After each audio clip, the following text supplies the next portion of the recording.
Mais um episódio de The Blacklist se passou e mais uma vez não tivemos a Elizabeth Kinn aparecendo, a verdadeira atriz ali no meio desse episódio, mesmo que o plano dela esteja dando sequência para conseguir derrubar o Raymond Reddington. Hoje eu vou falar um pouquinho sobre o 9º episódio da 8ª temporada de The Blacklist.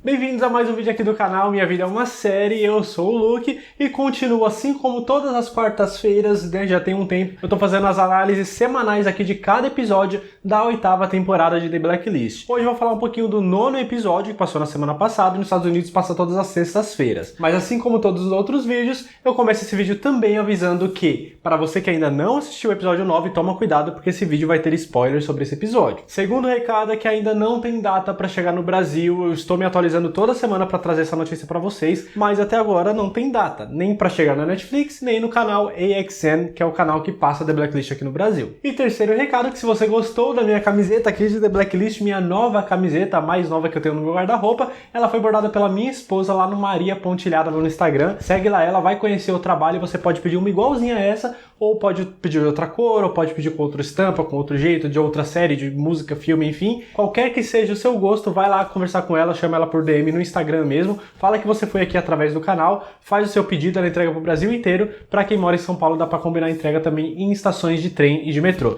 Vai lá conhecer o trabalho dela e fala que você veio aqui pelo canal. Bom, agora sim, vamos falar um pouquinho desse episódio do 9º já da 8ª temporada, que foi sobre o Cyranoid. Foi o Blacklister número 35 da lista do Raymond Reddington. O Cyranoid, ele não é uma pessoa necessariamente, né, mas é uma forma que eles tratam como se fosse um androide feito por uma pessoa, que eles trabalham para uma agência que contrata ex-militares, ex-agentes, etc, para se passar por uma outra pessoa que seria o cliente da empresa. E foi exatamente o que a Elizabeth Kinn fez, por exemplo. Ela contratou uma outra mulher que é levemente parecida com ela, mas que essa agente, ela usava uma lente tecnológica ali no olho e um ponto no ouvido para poder conversar com a cliente, que nesse caso era a própria Elizabeth Kinn. E essa mulher, essa Cyranoid, ela assumiu o lugar da Elizabeth Kinn por alguns momentos ali, para ir conversar com o Townsend, para ir conversar com a Chemical Mary e para ir parar dentro ali da força-tarefa do FBI para poder matar a Chemical Mary também, para ela poder se aliar com o Townsend. E a ideia da Liz era o quê? Era se juntar com esse cara, com esse tal de Townsend, que é o mesmo responsável por ir atrás da Katarina Rostova, achando que ela era agente N13, que estava caguetando geral. Então ela decidiu se juntar com esse Townsend, falando a verdade pra ele, que quem é o N13 é o Reddington, não era a Katarina, que ela ainda estava viva, e etc. Quer dizer, que ela estava viva não, né? Que ele não foi responsável pela morte dela, e para eles dois juntos irem atrás do Raymond Reddington. E esse, entre os últimos Blacklisters aí que tem aparecido na série, esse pra mim foi um dos mais interessantes. Porque, cara, é genial, sabe? Eu não sei se a tecnologia já está lá. Eu tenho quase certeza que não, na verdade, de usar só uma lentezinha aqui eletrônica e um ponto no ouvido pra se comunicar com uma pessoa que tá sei lá quanto tempo de distância, porque teria que ter pelo menos um Wi-Fi ali pra isso funcionar. Enfim, não sei se a tecnologia já está lá, mas foi uma coisa muito legal que eles fizeram, e aí traz uma pessoa que já é altamente treinada militarmente pra conseguir se passar pela pessoa e tal. Foi uma sacada muito legal e foi um episódio, ali, um caso a se resolver que pra mim foi bem interessante, coisa que já não acontecia há algum tempo. O último que eu gostei, na verdade, foi da Chemical Mary, mas antes disso, já fazia um tempo que não tinha um Blacklister aleatório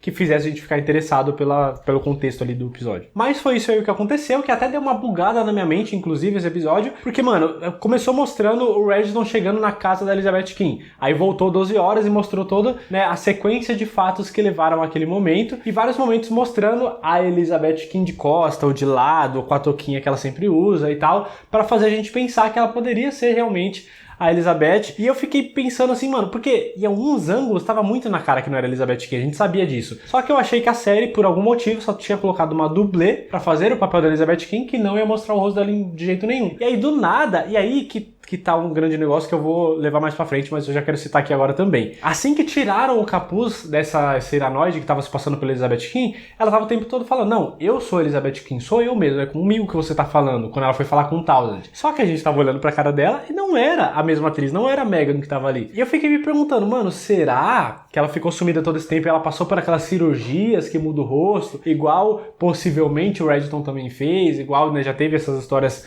no passado da série. Então será que ela passou por isso e mudou de identidade? Por isso que a atriz não tava, porque eles estavam trocando de atriz para esse papel e a partir de agora vai ser ela. Então, em segundos, já criei toda uma teoria na minha mente, que logo em seguida já foi quebrada quando mostrou que ela estava usando uma lente, que tinha alguém atrás de uma televisão ali e com um ponto de ouvido também, conversando com ela e passando as instruções. Mas foi uma história muito legal que eles criaram dessa vez, pelo menos. Outra coisa que aconteceu nesse episódio é que a equipe da Força Tarefa ali, o Cooper, o Wessler, a Alina Park e o Aran, eles se aproximaram para encontrar a verdadeira identidade do Rectin, que é o hacker lá, que estava ajudando, que foi o que criptografou o pendrive do Registon, então ele estava próximo do Registon e saberia dizer se ele é realmente o agente N13 ou não. Todo mundo está acreditando fielmente, né? Todo mundo ali do FBI está acreditando que o Registon seja realmente esse agente N13, que é aquilo que a gente já conversou várias vezes. Eu explico mais sobre esse agente N13 aqui no outro vídeo se você ainda não viu, mas tá todo mundo acreditando muito nisso e a série tá dando muitas pistas de que realmente seja o Registon, o que me faz acreditar que não é ele. Porque comigo, né, uma coisa que eu aprendi tanto em The Blacklist quanto em várias outras séries, é a psicologia reversa.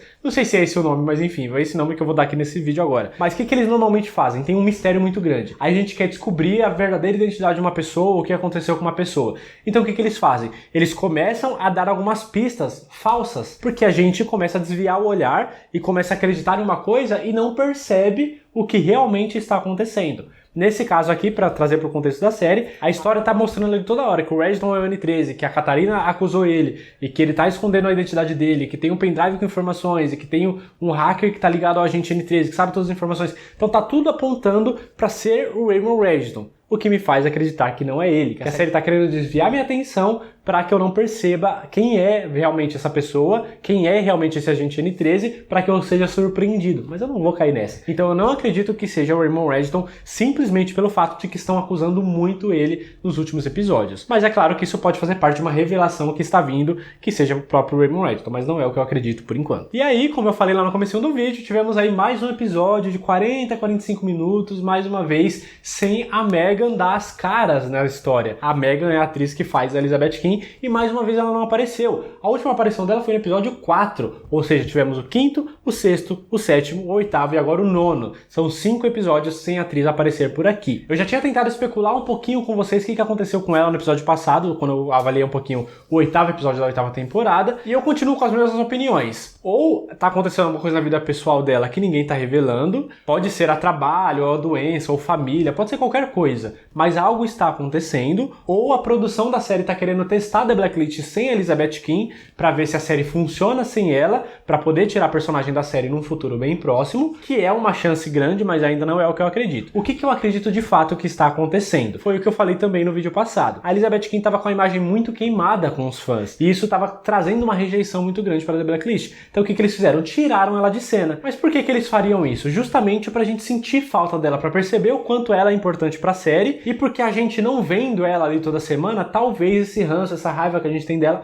vai passando aos pouquinhos. Eu não sei como é que tá sendo aí com vocês que estão assistindo do outro lado desse vídeo, que estão assistindo a série também e estão acompanhando semanalmente. Mas comigo funcionou. Porque eu tô com raiva da Elizabeth King. As primeiras 4 análises que eu fiz foram 4 vídeos esculachando a Elizabeth King, vocês sabem disso. E agora eu tô sentindo falta dela. Eu quero ver essa personagem. Não importa que eu tava com raiva dela. Não importa que eu não esteja aprovando as atitudes dela, mas ela é importante pra história. A 8ª temporada em si é sobre ela contra o Registon. E aí ela não aparece, tipo, tá faltando 50% da série, sabe? Então comigo acabou dando certo essa estratégia da produção, se eles estiverem fazendo isso de propósito, de tirar ela de cena pra gente não ficar vendo o tempo todo, o sentimento ruim passa e a gente começa a sentir até um pouco de falta, por mais estranho que pareça. Então comigo é exatamente isso que está acontecendo e é por isso que eu acho que a produção fez de propósito e, se foi esse o intuito deles, deu certo, pelo menos comigo. Mas existe uma teoria por aí que diz que a atriz Megan, ela que está boicotando, na verdade, a série. Que ela não está querendo fazer o papel porque ela não está gostando dos rumos que a Elizabeth King está tomando dentro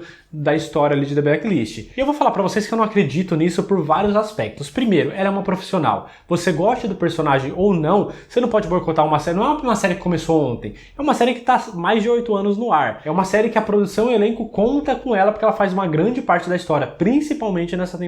Então eu não acho que ela boicotaria só porque ela não tá gostando do rumo da personagem. Até porque eu acho que isso também não é verdade. Porque lá no episódio, acho que é o 4º, que ela acaba se tornando a número 1 da lista, ela chegou a postar no Instagram dela a imagem do The Blacklist número 1, lá, Elizabeth Kim, e colocou ali na legenda, meio que deu a entender que ela estava feliz com aquele episódio, que ela estava feliz do rumo que a Elizabeth Kim estava tomando e que ela estava, sabe, animada para a história que estava sendo contada. Então não acho que é isso também não. Fora o fato de que existe todo um contrato, né, gente? Não é simplesmente, não tô gostando, vou parar de fazer a série. Não é assim que funciona. Se fosse, o mundo seria outro. Mas não é assim que funciona. Ela assinou um contrato da 8ª temporada, ela goste ou não, ela vai ter que fazer o papel. É claro que o que pode acontecer? Ela pode brigar com a produção, com o elenco, com os roteiristas, e aí eles decidirem tirar ela de cena de propósito e não usar a atriz pra meio que queimar o filme dela. Mas ainda assim não acho que é o caso, porque se fosse, já teria vazado há muito tempo. Gente, 5 episódios, é mais de um mês que a atriz não está junto com o elenco. Você acha que se não tivesse uma treta ali já não teria vazado alguma coisa? Teria, com certeza teria, mas não tem nada. Não tem nenhum indício de que tem alguma treta ali no meio. Se tivesse, seria uma coisa antiga, desde a 7ª, 6ª temporada, e ela não teria voltado nem pro começo da 8ª. Ela voltou, ela fez vários papéis, fez muito bem, tanto que a gente passou a odiar ela, simplesmente porque a atriz mandou muito bem no papel. Então não acho que é isso também não, acho que não seria tão simples assim. Pra mim tá muito mais por uma decisão criativa de fazer a gente se distanciar do ódio que a gente tava da personagem, pra dar uma baixada nos ânimos e ela voltar e surpreender todo mundo e voltar de repente com uma boa história. Eu acho, posso estar errado. Agora, voltando a falar um pouquinho da personagem da Elizabeth Kim, ela tá tomando algumas atitudes que são, no mínimo, estranhas e questionáveis, como, por exemplo, levar a Cyranoid pra dentro do FBI pra matar a Chemical Mary a sangue frio, tipo, enforcada. Não foi legítima defesa, não foi nada do tipo. O que prova duas coisas. Ou a Elizabeth Kim, ela realmente atravessou uma linha ali, que atravessou seu limite, ela realmente abraçou o seu lado sombrio e agora tá irreversível, porque ela meio que causou a morte de uma pessoa, o assassinato a mando dela. Ou, como eu já tinha especulado antes também, não é a Elizabeth Kim que tá fazendo tudo isso, é alguém que está fazendo em nome dela. E de repente ela tá sequestrada, o que faria sentido ela não aparecer em todos esses planos que tá acontecendo. Então, eu acho que tá mais pra esse lado. Mano, a Elizabeth Kim ela não ia matar uma pessoa, a não ser que o roteiro esteja realmente transformando ela no próximo Raymond Redston para ela tomar o lugar dele. A não ser que seja isso. E aí faria sentido até ela juntar vários aliados, como Townsend, e de repente ir atrás de outras pessoas, para criar o seu próprio exército, não só para derrubar e matar o Redston, como ela quer fazer, como para tomar o lugar dele e se tornar a nova imperatriz do crime, a nova concierge do crime, no lugar do Raymond Redston. Aí a história faria sentido. Porque pra mim não cola, sabe? Ela querer fazer uma aliança aqui, outra aliança aqui, só pra matar o Redston. Não faz sentido, porque se ela quisesse fazer isso, ela já teria feito, gente. Ela quase conseguiu com a bomba lá no carro. Deu azar que o Redston ele começou a passar mal e tal, e não abriu a porta do carro. Ela quase conseguiu com a bomba lá no hospital. E a gente sabe que o Redston é trouxa. Então se ela quisesse realmente matar ele, ela ligava pra ele e falou: Redston, eu te perdoo e tal, vamos conversar. E conversava com ele, na hora que ele chegasse, ela atirava nele. Ou, no final desse episódio, ela sabia que o Redston ia rastrear ela. Ela tinha certeza, tanto é que ela foi embora do espaço que ela tava ali. O que ela podia ter feito? Deixado uma bomba ali e uma câmera. Na hora que ela visse ele na câmera, pum, apertou o botão, explodiu tudo, pronto, matou o Redston. Então não é esse o único objetivo dela. Se ela que tá planejando tudo isso, significa que tem algo a mais do que simplesmente uma vingança e matar o Redston. Tem algo a mais em toda essa história. E aí no desenrolar desse episódio a gente teve outras coisas aí também, como o Aran, coitado, sendo enganado mais uma vez pela Elizabeth Kim. O que eu entendo, o Aran tem um coração bom, ele jamais ia atirar naquela mulher a sangue frio, a não ser que ela apresentasse alguma ameaça real pra ele, o que não foi o caso, mas pelo conversa ali que a Elizabeth Kim tava mandando a mulher fazer, ele acabou sendo enganado mais uma vez, coitado, mas não julgo, talvez aconteceria o mesmo comigo. E o Cooper finalmente emitiu um mandado de prisão pra Elizabeth Kim também, provando que ele ainda tá do lado dela. Se ela pedir uma desculpa ali, de repente é capaz de ele até perdoar, mas ele tá tentando fazer a coisa certa, pediu o mandado de prisão dela, então eles vão agora, não só o Redston, como o FBI também vai começar a ir atrás da Elizabeth Kim. Outras coisas que aconteceram também, que lá no finalzinho, aquela roleta russa falsa que o Redston fez, mano, eu fiquei tenso, hein? Porque eu não acreditei que aquilo era um plano falso dele. Eu realmente achei que ele tinha colocado uma bala, girou ali o negócio e foi atirando uma bala por uma. Mano, ele vai matar a mina. Ela, entre aspas, ela é inocente, né? Ela não é. Ela tinha acabado de matar uma mulher, dane-se que foi amando de outra pessoa, mas ela matou a Chemical Mary. Então ela não era uma mulher inocente qualquer, mas deu muita dor. Ela chorando ali, tremendo, achando que alguma coisa realmente ia acontecer. E o Redston mó frio ali. Toma, ó, quase foi, hein? Tem mais uma chance. Toma, ó, não deu de novo, hein? Eu fiquei realmente tenso achando que alguma coisa ia acontecer e que em algum momento ele ia conseguir dar o tiro, ia matar a mulher e a Elizabeth Kim de repente ia tomar um susto e ia, putz, não acredito que ele realmente fez isso, ia se sentir um pouco culpado, mas não. Fui surpreendido, o Redston conseguiu enganar ela, conseguiu rastrear, mas acabou não dando em nada. E no finalzinho do episódio, o Townsend, que é o novo aliado da Elizabeth Kim, provavelmente, tomou um remedinho ali e o episódio acabou. E eu não sei porquê, mas eu fiquei com um feeling, com a impressão de que ele tomou um veneno que a Elizabeth Kim acabou deixando lá. Não sei se ela seduziu a mulher que trabalha pro Townsend pra colocar um veneno lá, ou ela trocou sem a mulher perceber, porque foi ela que levou os remedinhos dele lá pra ele tomar, pra ele poder dormir. Então parece que ao mesmo tempo que ele queria sujar a reputação do Redton e querer a ajuda do Townsend, talvez ela quisesse se vingar desse cara também, porque ele foi atrás pra matar a Katarina Rostova, por mais que ele não tenha conseguido. Então talvez ela também tentou matar ele. Então não sei, assim, mas deu a impressão de que ele morreu no final do episódio. O que vocês acham? Vocês acham que ele morreu? E também me fala aqui nos comentários qual que é a teoria de vocês. O que vocês acham que aconteceu com a Elizabeth Kim? Por que ela não tá aparecendo? Será que ela foi sequestrada? Será que é realmente um plano para tomar o lugar do Redton, ou vocês realmente acreditam que ela tá boicotando, que aconteceu alguma coisa com a atriz, entre a atriz e a produção? Enfim, qual que é a teoria de vocês para esse desaparecimento por 5 episódios da Elizabeth Kim? Deixa aqui nos comentários que eu vou ler cada um deles, e não esquece de antes de sair do vídeo clicar aqui nessa bolinha. Veja outros vídeos que eu vou deixar aqui desse lado. Aqui tem a playlist de The Blacklist, que tem todas as análises dos episódios dessa temporada, tem as minhas críticas das temporadas passadas também, e vários outros vídeos de curiosidades, e teorias, e informações, etc. Tá tudo aqui nessa playlist. Compartilhe esse vídeo com todo mundo que você conhece, e lembrando que o próximo vídeo sai na quarta-feira que vem às 18 horas aqui no canal. Muito obrigado por ter assistido o vídeo até o final. Até a próxima. Valeu!